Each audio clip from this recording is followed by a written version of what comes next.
Video میں آپ کو نظر آ رہا ہوگا کہ ایک میت پڑی ہے، شخص مردہ حالت میں پڑا ہے، کفن میں لپٹا پڑا ہے، کہ جن کو دیکھ کے ہمیں بہت زیادہ شرمندگی ہوتی ہے، افسوس ہوتا ہے کہ ہم مسلمان آخر کس رستے پر چل پڑے ہیں۔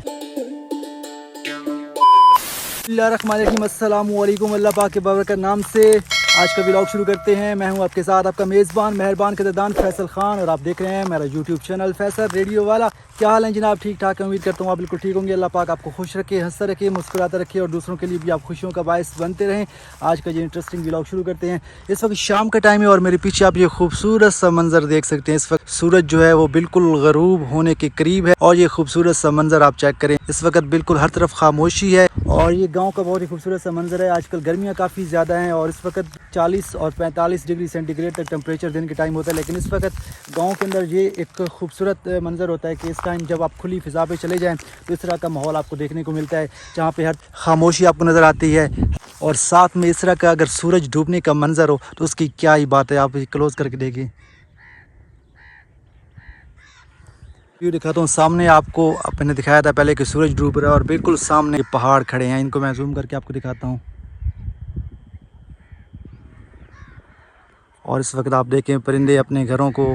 رواں دواں ہیں، اور ساتھ میں بالکل خاموشی ہے، اور اس وقت ہلکی پھلکی ہوا چل رہی ہے۔ اور ویورز، گرمی کافی زیادہ ہو چکی ہے، اور اس بار جو سب سے ایک بری بات ہے یا بری خبر یہ ہے کہ ہمارے اگر علاقے کی بات کی جائے تو آپ کو اس وقت ساری یہ زمین نظر آ رہی ہیں، بالکل خالی کی خالی کھیت پڑے ہیں، اور اس کی وجہ یہ ہے گندم کا ریٹ، کیونکہ اس بار گندم حکومت نہیں لے رہی تھی، اور جتنی بھی ہمارے کسان تھے ہم سمیت ہم لوگ گندم ٹھیک طریقے سے سیل نہیں کر پائے، اور اس کی جو سب سے بڑی وجہ یہ تھی کہ حکومت لے ہی نہیں رہی تھی۔ ایک بہت بڑا سکینڈل ہوا کہ پہلے سے ملک کے اندر وافر مقدار میں گندم موجود تھی، لیکن حکومت پہلے سے گندم خرید لی، حد سے زیادہ خرید لی، کہ اب حکومت کے پاس اپنے کسانوں سے گندم خریدنے کے لیے سٹاک بھی نہیں تھا، نہ ہی پیسہ تھا، نہ ہی جگہ تھی، جو مس مینجمنٹ کی وجہ سے ایک بہت بڑی غلطی ہوئی ہے۔ اس وقت آپ دیکھ سکتے ہیں سارے کے سارے کھیت، تو اس بار کے ساتھ ڈیسیجن لیجیے ہم اس بار کپاس کاشت نہیں کریں گے۔ اور اس کی دوسری جو بڑی ریزن ہے ہمارے علاقے کے اندر، کیونکہ ہمارا علاقہ نہری علاقہ نہیں ہے، یہاں پہ بجلی کی مدد سے ٹیوب ویل چلتے ہیں، اور ٹیوب ویل کے ریٹ بجلی مہنگی ہونے کی وجہ سے اس وقت 4 سے 5 ہزار روپے فی گھنٹہ تک پہنچ چکا ہے۔ اس حساب سے اگر آپ اتنا مہنگا پانی لگائیں، فصلیں کاشت کریں، محنت الگ سے کریں، ایک بہت بڑا رسک لیں، اور اس کے بعد سچویشن یہ ہو کہ حکومت جو ہے وہ آپ سے آپ کی فصل خریدے ہی نہ، یا آپ کو آپ کا جائز جو پروفٹ ملتا ہے، جو آپ کو جائز ریٹ ملنا چاہیے، جو آپ کا حق ہے وہ بھی آپ کو نہ ملے، تو اس کے بعد پھر ایک ہی آپشن رہ جاتا ہے کہ آپ جو ہے وہ کاشت ہی نہ کریں۔ ویورز، میں آپ کو ایک چیز دکھاتا ہوں اپنے گاؤں کی۔ جو گاؤں میں رہنے والے لوگ ہیں وہ تو شاید اس کو پہچان لیں گے، لیکن جو شہروں میں رہنے والے لوگ ہیں وہ 100% اس کو کبھی نہیں پہچان پائیں گے کہ یہ کیا چیز ہے۔ یہ دیکھیں سامنے آپ کو نظر آ رہا ہے، اس کو ہماری زبان میں مانی کہتے ہیں، اور مختلف لینگویج میں مختلف علاقوں میں مختلف ناموں سے پکارا جاتا ہے، لیکن ہمارے میاں والی میں اس کو زیادہ تر مانی کہتے ہیں۔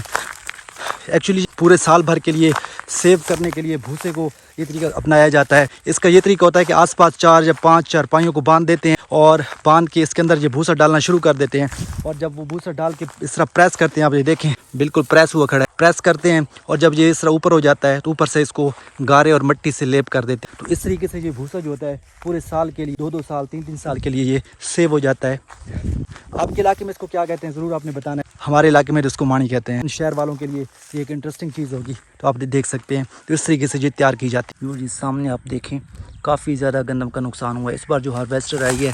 یہ آپ دیکھیں کافی زیادہ گندم بھی نیچے پڑی ہے، اور ساتھ ساتھ گندم کے جو سٹے ہیں، خوشے ہیں، وہ بھی گرے ہیں۔ اس وجہ سے کافی زیادہ گندم کا نقصان ہوا ہے۔ اس لیے اگر مشینری ٹھیک نہ ہو تو اس سے بھی گندم کا کافی زیادہ نقصان ہوتا ہے۔ آپ سامنے دیکھ سکتے ہیں کافی زیادہ جگہ جگہ پہ گندم کے دانے بھی پڑے ہیں۔ اور ویورز، ایک میں آج فیس بک دیکھ رہا تھا تو میرے سامنے سے ایک ویڈیو گزری۔ اس ویڈیو کو دیکھنے کے بعد ایک بار میں نے سوچا کہ یار ہم کس طرف جا رہے ہیں، ہم کس طرح کے مسلمان ہو چکے ہیں، اور ہم پتہ نہیں اسلام کے اندر کیا کیا نت نئی چیزیں ایسی لا رہے ہیں جس سے ہم اپنے اسلام کو، مسلمانوں کو بدنام کر رہے ہیں۔ پہلے آپ یہ ویڈیو دیکھیں۔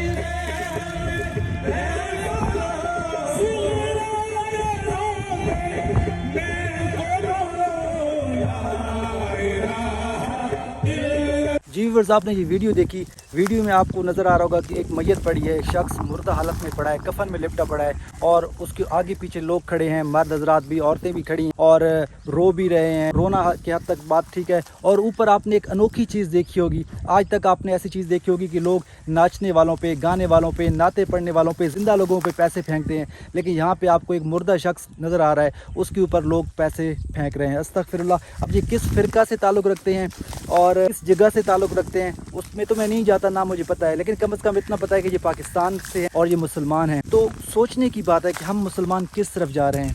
ہم اسلام سے کیوں دور ہو چکے ہیں، ہم ایسی کیوں رسومات جو ہے وہ ایسی رسومات میں اپنے آپ کو گھیر چکے ہیں جو اسلام سے کسی قسم کی کوئی مشابہت نہیں رکھتی، اور اس کی صرف ایک ہی وجہ ہے اسلام سے دوری، قرآن شریف سے دوری، اور سب سے بڑھ کر زیادہ تر لوگ تو ہم قرآن پڑھتے ہی نہیں، اگر کوئی 100 میں سے 2-3 لوگ پڑھتے بھی ہیں تو بنا ترجمے کے، یعنی ہمیں یہ نہیں پتہ ہوتا کہ قرآن میں کیا لکھا ہے، قرآن ہمیں کیا کہہ رہا ہے۔ حالانکہ قرآن کو کہا جاتا ہے کہ قرآن مکمل ضابطۂ حیات ہے، آپ کو مکمل زندگی گزارنے کا ہنر سکھاتا ہے، لیکن افسوس کے ساتھ کہ ہم نے کبھی قرآن کو سمجھ کے پڑھا ہی نہیں، ترجمے کے ساتھ پڑھا ہی نہیں کہ قرآن مجید میں اللہ پاک ہمیں کیا کہہ رہا ہے، اور یہی وجہ ہے کہ ہم اسلام سے اتنے دور ہو چکے ہیں۔ آئے روز ہمیں طرح طرح کی ایسی چیزیں نظر آتی ہیں کہ جن کو دیکھ کے ہمیں بہت زیادہ شرمندگی ہوتی ہے، افسوس ہوتا ہے کہ ہم مسلمان آخر کس رستے پر چل پڑے ہیں۔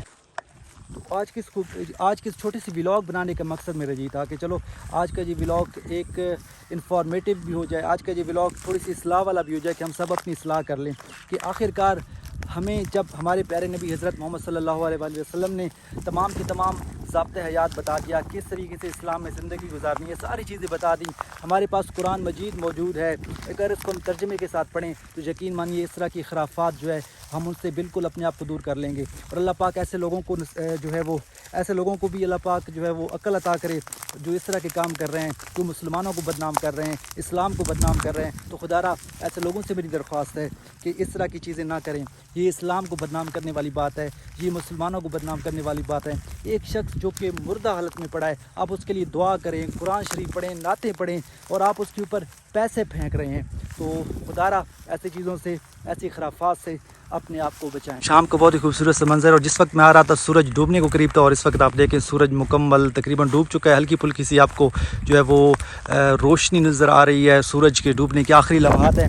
اور امید کرتا ہوں آج کا یہ ولاگ آپ کو اچھا لگا ہوگا، اور اس ولاگ کو ضرور شیئر کیجیے گا تاکہ ہم لوگ اس طرح کی خرافات سے اپنے آپ کو بچا سکیں، اور صحیح معنوں میں ہم اپنے آپ کو مسلمان کہلوا بھی سکیں، اور صحیح معنوں میں ہم جو کچھ بھی کریں اپنی زندگی کو اسلام کے مطابق، عین قرآن کے مطابق گزار سکیں۔ انشاءاللہ کسی نیکسٹ ولاگ میں آپ سے ملاقات ہوگی۔ چینل کو ضرور سبسکرائب کیجیے گا، بیل آئیکن کو پریس کیجیے گا تاکہ ہر آنے والی لیٹسٹ ویڈیو آپ تک پہنچی رہے۔ انشاءاللہ کسی نیکسٹ ولاگ میں آپ سے ملاقات ہوگی، تب تک کے لیے اللہ حافظ۔